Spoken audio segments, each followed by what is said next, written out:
I am in, I believe the town is Marion, Ohio? Someplace in Ohio. I believe, let's see if it says here. Marion, Ohio, I believe. Let me see here. Yes, Marion, Ohio. I am in Marion, Ohio. On my way eventually to Cooperstown, New York to see the Baseball Hall of Fame induction. But on the way there, I am going to do several stops in an effort to cross some names off of my bucket list. The bucket list, which is to visit all of the presidential graves. And then today I am crossing one off. This is the grave. Switch the phone there. There we go. This is the grave of the 29th President of the United States, Warren G. Harding. He served from 1921 to 1923. He died in office. He only served a little more than 2.5 years. He died in office of natural, I forget what he died of. Jose, this is Marion, Ohio, just north of Columbus, Ohio. And this is the grave of Warren G. Harding. While he was in office, he was relatively highly regarded. Some shit came out after he died and, obviously wasn't in office anymore that kind of messed with his reputation. The primary thing he had to do, coming into office after Woodrow Wilson, who, in my not so humble opinion, is one of the worst presidents we've ever had. But one of the things that Harding had to do was he had to clean up the mess that Wilson left from the end of World War I. The United States, even though Woodrow Wilson was one of the primary... Let's see, is there a way to get in here? Doesn't look like it. Doesn't look like you can get in here. Looks like the gate's closed. That is the grave of Warren G. Harding. He died, like I said, in 1923. But one of the things that, even though Woodrow Wilson was a big proponent of the League of Nations, which was formed at the end of World War I, as a predecessor, it was a predecessor to the UN, the United Nations. Just looking if there's a way to get in here and see. It doesn't appear as though there is. The United States was not... Woodrow Wilson built the League of Nations into the Treaty of Versailles, which ended World War I. And he had a stroke. There's a whole story with Woodrow Wilson. I've seen his grave. He's buried in the National Cathedral in Washington, D.C. Woodrow Wilson probably had the most inconveniently timed stroke in the history of mankind. He got the war ended, and he got the Treaty of Versailles. Everyone agreed to it, and then he couldn't get his own damn Senate to approve it. So when Warren Harding, there's no way of getting in here. Apparently you just got to look from the front. When Warren G. Harding became the president, after Woodrow Wilson left office, one of his primary things he had to do was figure out how to officially end World War I. That's his grave. I don't know which one's which. If we could get in there, we could tell. But it is locked up tight. One of those is Warren Harding, and I assume the other one's his wife. But one of the things Harding had to do was he had to tidy up the mess at the end of World War I.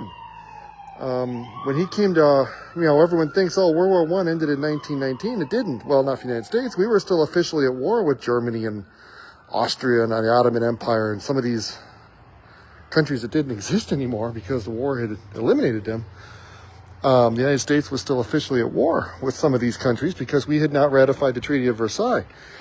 So Warren Harding had to work out a separate non-League of Nations treaty with these countries that the Senate would pass, because the Senate wasn't going to pass the Treaty of Versailles with the League of Nations involved. So Harding had to work that all out. A lot of diplomacy, a lot of going through and trying to figure out what you were going to do. He did try to get the League of Nations passed, but he didn't get it passed. The Senate was adamant that they weren't going to be joining no League of Nations, and they didn't. And the League of Nations was not very effective because the biggest country in the world wasn't really involved. And I think the League of Nations being pretty much useless is one of the big things that led to the Nazis and in World War II. But anyway, by that time, Warren Harding was long dead. But Harding also had to figure out initial U.S. policy towards Soviet Russia. The Soviets took over Russia. The communists took over Russia during Harding's presidency, and he was the one who kind of did the initial response to that, the initial policy around that. And basically, the policy was, we don't like that. But then later on, the United States had to team up with the Soviet Union to fight Nazi Germany, which was also created by, some of the things that happened during Harding's term. Harding also, it's the nicest way of putting this. And a lot of this didn't come out until after he died, but he was a whore. Warren Harding was a male whore. He had several extramarital affairs. He had at least one out of wedlock child with one of his affair partners, and a lot of scandals during his relatively short presidency. The Teapot Dome, which was a major corruption scandal, happened during Harding's presidency. Happened on Harding's watch, and like I said, he had several extramarital affairs. So his reputation took a big old hit after he died. The affairs were personal failings. Teapot Dome was an official corruption scandal, so that was related to him being president. But during his lifetime, he was a very popular president. I mean, his approval ratings, if you go look at the different approval rating demographic statistics, he was rated very highly. He was high approval rating. And if he had run for re-election in 1924, he probably would have won. But instead, he died. And I think either a stroke or a heart attack. It was something relatively quick, relatively sudden. I don't think it was like cancer or something. I think it was something like a stroke or something. He died in office, and his vice president took over. And who was his vice president? Who would have been his vice president? I'm drawing a complete blank. I should know who Warren Harding's vice president was. I'm not coming up with it. But he was in office a little more than 2 years. Had to do some relatively major things in those 2 years. But he's mostly remembered as the president who fucked around on his wife and had a bunch of scandals. And really, I mean, name me a president besides Obama who hasn't fucked around on his wife. Maybe Lincoln. It seems like most presidents have fucked around on their wives. So he wasn't all that unique in that regard. But some of those scandals, the Teapot Dome in particular, go look that one up. That was quite the mess, and that happened exclusively on his watch. There's some question as to how much he knew about the Teapot Dome, but it happened on his watch, and it was not a good thing. So anyway. That is the grave of President Warren Harding. Yeah, Jose, just like Bill Clinton, just like Trump, just like JFK. JFK had a whole parade of women come through the Oval Office. It seems like more presidents than not fuck around on their wives. But that's Warren Harding, the 29th president of the United States. Ooh, I won't be going down here. That's quite a drop. We'll come down over here. 29th president, the grave of Warren Harding, the 29th president of the United States, was in office from 1921 until August of 1923. Like I said, I'm drawing a complete blank on who his vice president was. I can't think who his vice president was, and that's ridiculous that I can't. Who was the president? Maybe it was Coolidge? Yeah, it had to have been Coolidge, right? I'm gonna go look that up. I'm almost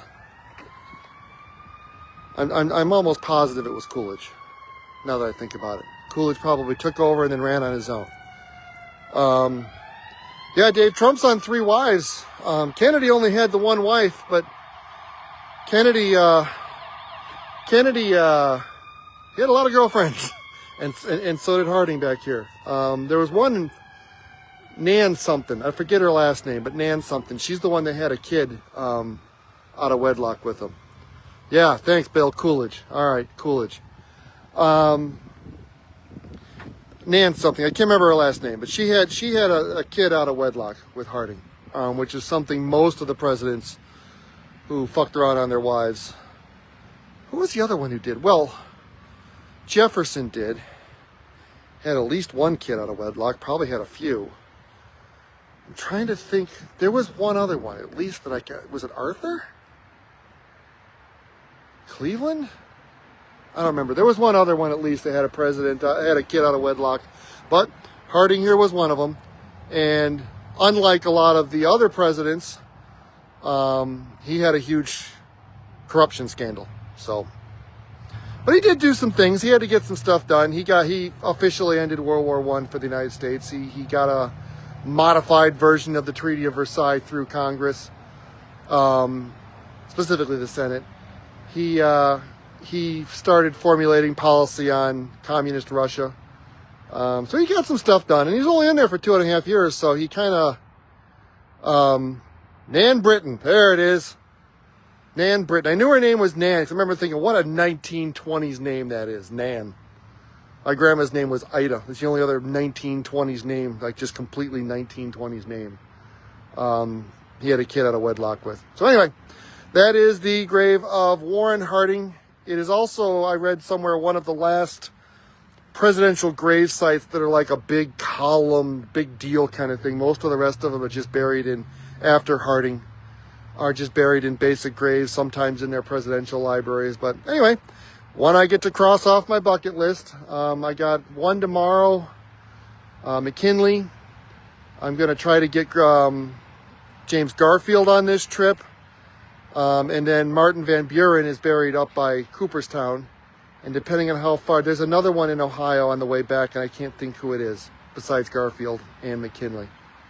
I can't think who it is, but there's another one. I have a whole plan made out here. Going to Cooperstown to see Ichiro get inducted, and also visiting presidents' graves. So, yeah, that's the kind of vacations I take. Anyway, have a good day, everyone.